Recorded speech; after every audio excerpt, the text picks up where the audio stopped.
নমস্কার,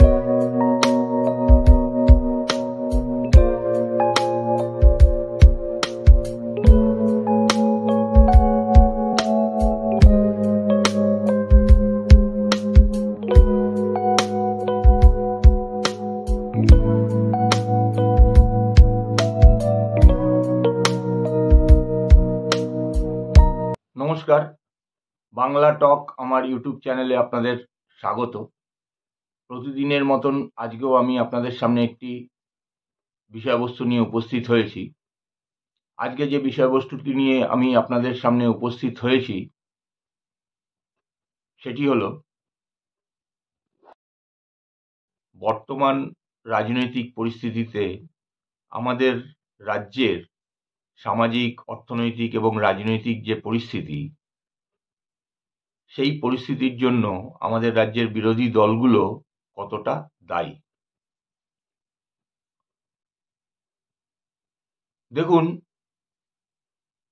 2011 সালের পট পরিবর্তনের পর থেকে আজ পর্যন্ত এই সরকারের আমলে যে ধরনের দুর্নীতিগুলো হয়েছে, সমাজের বিভিন্ন পরিষেবামূলক কাজগুলো যেমনভাবে ব্যাহত হয়েছে, বিশেষ করে শিক্ষা, বিশেষ করে স্বাস্থ্য, এই ধরনের জিনিসগুলো যেগুলো সাধারণত সামাজিক প্রভাব যার অত্যাধিক বেশি, তা সত্ত্বেও অর্থনৈতিক কেলেঙ্কারি তো আছেই, রাজনৈতিকভাবে হানাহানি ইত্যাদি তো রয়েইছে। এত সত্ত্বেও কিন্তু বিরোধী দলগুলোর কোনো সেরমভাবে দাগ কাটতে পারেনি। দাগ কাটতে পারেনি এই কারণে বললাম, যদি দাগ কাটতে পারত তাহলে পরে কিন্তু এই সরকার এতদিন টিকতে পারত না। 2016 সালেই তাদের বিদায় হতো। কারণ 2016-র আগেই কিন্তু ত্রিফলা কেলেঙ্কারি দিয়ে শুরু, এবং তারপরে সবথেকে বড় আর্থিক কেলেঙ্কারি চিটফান্ড মামলার হয়েছে। কিন্তু বিরোধী দলগুলো কোনোভাবেই সেটা কাজে লাগাতে পারেনি। পরবর্তী সময় তো আরো বিভিন্ন রকম দুর্নীতি এসছে, শিক্ষা দুর্নীতি, স্বাস্থ্য দুর্নীতি, গরু পাচার, কয়লা পাচার ইত্যাদি বিভিন্ন রকম হরেক কিসিমের আছে। তা সত্ত্বেও কোনো বিরোধী দলই সেরমভাবে আন্দোলন সংগ্রামকে দানা বাঁধতে পারেনি তাদের আন্দোলন। দেখুন, এখানে একটা জিনিস পরিষ্কার করে বলা ভালো, অন্যান্য রাজ্যগুলোতে যেরকম ভাবে বিজেপি তাদের আন্দোলন সংগ্রাম করে, বিরোধী থাকা অবস্থায় যেভাবে তারা তাদের দলকে পরিচালনা করে, একইভাবে যদি ভাবে যে পশ্চিমবঙ্গেও একইভাবে দল পরিচালনা করে আন্দোলন করে ক্ষমতায় আসবে, সে ভাবনাটা ভুল। কারণ একটা জিনিস ভেবে দেখুন, সারা ভারতবর্ষের যে যে জায়গায় বিজেপির উত্থান হয়েছে, একটা জায়গা বলুন যে জায়গায় বিজেপি গণ আন্দোলনের মাধ্যমে ক্ষমতায় এসছে। গরিব, কৃষক, শ্রমিক, মজুর, এদেরকে নিয়ে সংগঠিত করে আন্দোলন সংগ্রামের ফলে ক্ষমতায় এসছে, একটি জায়গাতেও দেখাতে পারবেন না। সারা ভারতবর্ষে ধর্মীয় মেরুকরণ করে যে সুবিধা পাওয়া যায়, পশ্চিমবঙ্গে সেই সুবিধা পাওয়া সম্ভব না। ঐতিহাসিক কারণেই সম্ভব না। কারণ পশ্চিমবঙ্গে শিক্ষার আলো অনেক আগে থেকে এসছে। সম্ভবত সারা ভারতের প্রথম শিক্ষার আলোটা পশ্চিমবঙ্গেই জ্বলেছিল। তারপরে ব্রিটিশ সাম্রাজ্য সময় যেহেতু ব্রিটিশদের একটা বড় ব্যবসায়িক কেন্দ্র রাজধানী কলকাতা এবং পশ্চিমবঙ্গ ঘিরে ছিল, স্বাভাবিকভাবেই তাদের উন্নত চিন্তা চেতনা অনেক বেশি। ফলে এখানে ধর্মীয় মেরুকরণ অত সহজে করা সম্ভব না। আমরা সবাই এটা জানি বা আমরা এটা বলি যে বর্তমান সরকার ক্ষমতায় আছে সংখ্যালঘুদের ভোটে। কিন্তু একটা জিনিস আমাদের মানতেই হবে, আমাদের এই রাজ্যে সংখ্যালঘু ভোট বাদেও অন্ততপক্ষে 15-20% ভোট সংখ্যাগুরু অংশের পায় তৃণমূল, তবেই তারা সরকারে আছে। এটা কেন? কারণ এই যে বললাম, ধর্মীয় মেরুকরণ আমাদের এখানে প্রভাব ফেলে না। তাছাড়া যেহেতু বামপন্থী আন্দোলন শাসনকাল একটা দীর্ঘ সময় ধরে আমাদের রাজ্যে ছিল, স্বাভাবিকভাবেই একটা মুক্তমনা চিন্তা আমাদের এখানে কাজ করে, যেখানে ধর্মীয় মেরুকরণ কোনো প্রভাব ফেলতে পারে না। সেই অর্থে গণ আন্দোলনের সঙ্গে যুক্ত, গণ আন্দোলন করে উঠে আসা এরকম কোনো রাজনৈতিক নেতৃত্ব বিজেপি পশ্চিমবঙ্গে নেই। বর্তমানে তৃণমূল থেকে যাওয়া শুভেন্দু অধিকারী বা এই ধরনের বিভিন্ন অন্যান্য দল থেকে যাওয়া কিছু নেতাকর্মী ছাড়া বিজেপির কর্মীরা ধর্মীয় আন্দোলন খুব ভালোভাবে করতে পারেন, কিন্তু গণ আন্দোলনে তাদের কোনো ভূমিকা নেই। স্বাভাবিকভাবেই তারা দানা বাঁধতে পারছেন না। আবার অপরদিকে যদি আমি বামেদের দেখি, যাদের একটা ধারাবাহিকভাবে গণ আন্দোলনের ইতিহাস আছে, তারাও সেভাবে প্রভাব ফেলতে পারছে না। 2011 পরবর্তী সময় থেকে আজ অবধি দুর্নীতি তো কম হয়নি, কিন্তু একটা দুর্নীতি নিয়ে, একটা বিষয় নিয়ে লাগাতার আন্দোলন সংগ্রাম সংগঠিত করা, মানুষের কাছে যাওয়া, এটা কি তারা করতে পেরেছেন? পারেননি। ধরুন ছাত্র রাজনীতির কথা, আমাদের 2017 থেকে প্রায় 17-18 সময়কাল থেকে আজ অবধি পশ্চিমবঙ্গের কোনো কলেজ বিশ্ববিদ্যালয় সেরমভাবে নির্বাচন হয়নি। স্বাভাবিকভাবেই ছাত্র সমাজ রাজনীতি থেকে বিমুখ হয়ে যাচ্ছে। অথচ 18 বছর বয়সে কিন্তু আমরা আমাদের দেশে ভোটাধিকার পাই।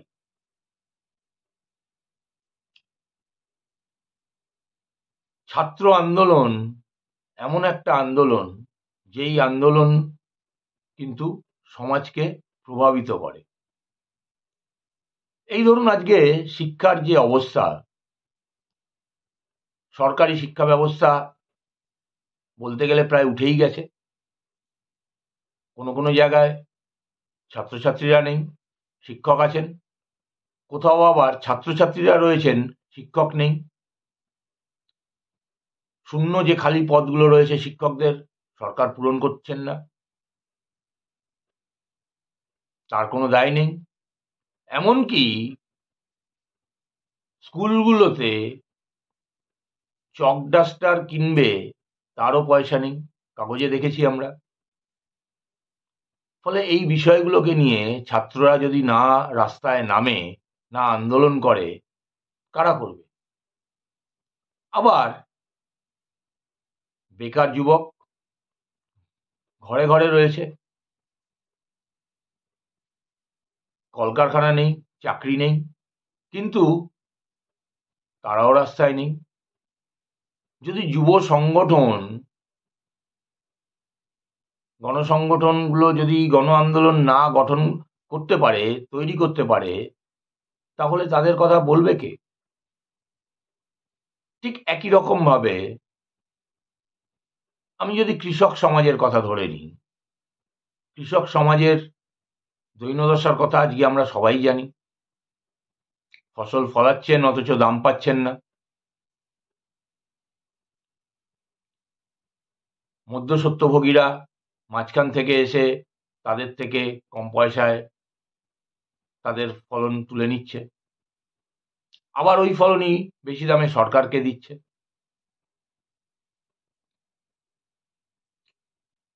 কৃষকদের সার, ফলন ফলাতে গেলে, চাষ করতে গেলে সারের দরকার।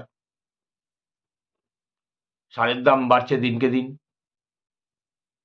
সেচ, জল, বিদ্যুৎ খরচা বাড়ছে। তো কৃষকের এই অবস্থা নিয়ে যদি কৃষক সভা যদি আন্দোলন সংগ্রাম না সংগঠিত করে,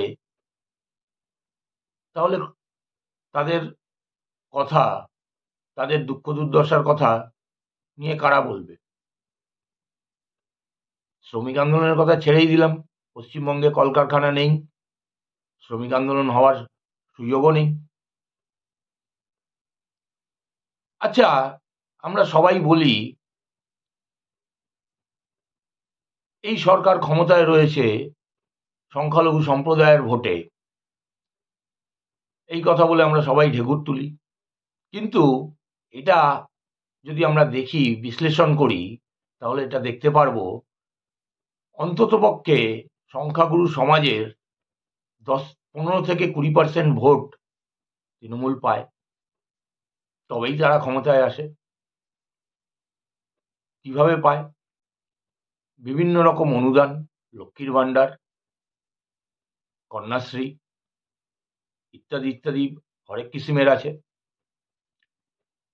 আচ্ছা, যারা লক্ষ্মীর ভাণ্ডার পাচ্ছেন অবশ্যই তাদের পাওয়া দরকার,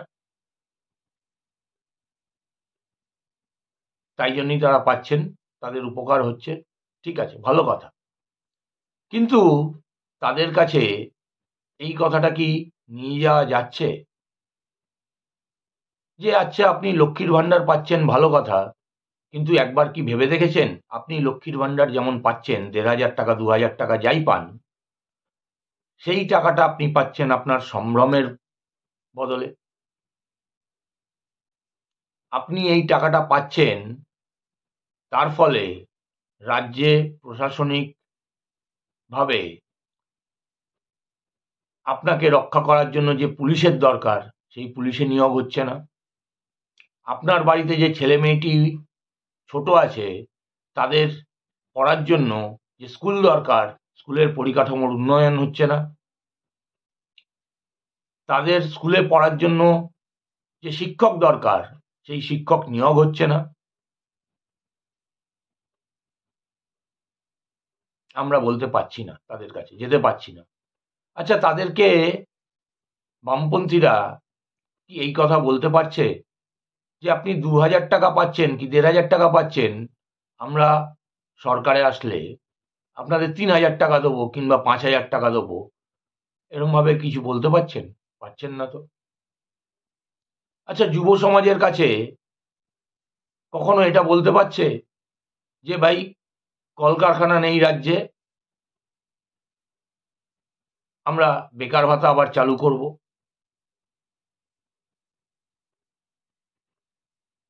আচ্ছা, এই যে কলকারখানা নেই,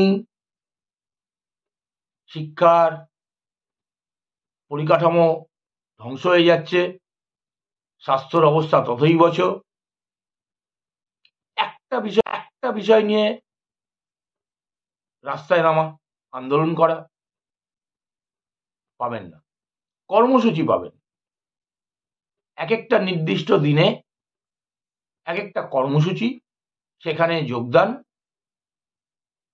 ওই চেকলিস্টে টিক পড়ে গেল, হ্যাঁ আমি কর্মসূচি করেছি এই বিষয়ে। না, ওইভাবে কখনো সম্ভব না। ধারাবাহিক আন্দোলন সংগ্রাম সংগঠিত না করতে পারলে জনগণকে পাশে পাওয়া যায় না। সাথে সাথে যদি দৃঢ় নেতৃত্ব না থাকে, তাহলেও কোনো জনগণ এই গণসংগঠন তৈরিও হয় না, জনগণ তাতে যোগদানও করে না। অতি সম্প্রতি আমরা দেখেছি ডাক্তারদের আন্দোলনে সমগ্র পশ্চিমবঙ্গের বিভিন্ন প্রান্তে জনগণ রাস্তায় নেমেছিলেন। তারা এই ঘটনার সঙ্গে নিজেদের সম্পৃক্ত করতে পেরেছিলেন। আজকে বিরোধী দলগুলো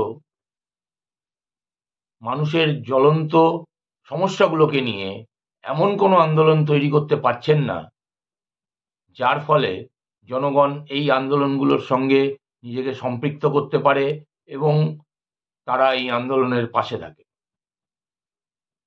স্বাভাবিকভাবেই আজকে আমাদের যে এই বর্তমান পরিস্থিতি, এই পরিস্থিতির জন্য বিরোধী দলগুলো তাদের দায় এড়িয়ে যেতে পারে না। এই অবস্থা যদি আরো বেশ কিছুদিন চলতে থাকে, তাহলে একটা সময় আমাদের অবস্থা ভয়ঙ্কর হবে। কোনো না কোনোভাবেই রাজ্যে বিশৃঙ্খলা সৃষ্টি অবধারিত। স্বাভাবিকভাবেই আমাদের নজর থাকবে বিরোধী দলগুলো আগামী দিনে কিভাবে তাদের রাজনীতি, গণ আন্দোলন সংগঠিত করেন এবং তার ফলে সমাজের কি পরিবর্তন আমরা লক্ষ্য করব, পেতে পারি। আজ এখানেই শেষ করলাম। নমস্কার, ধন্যবাদ।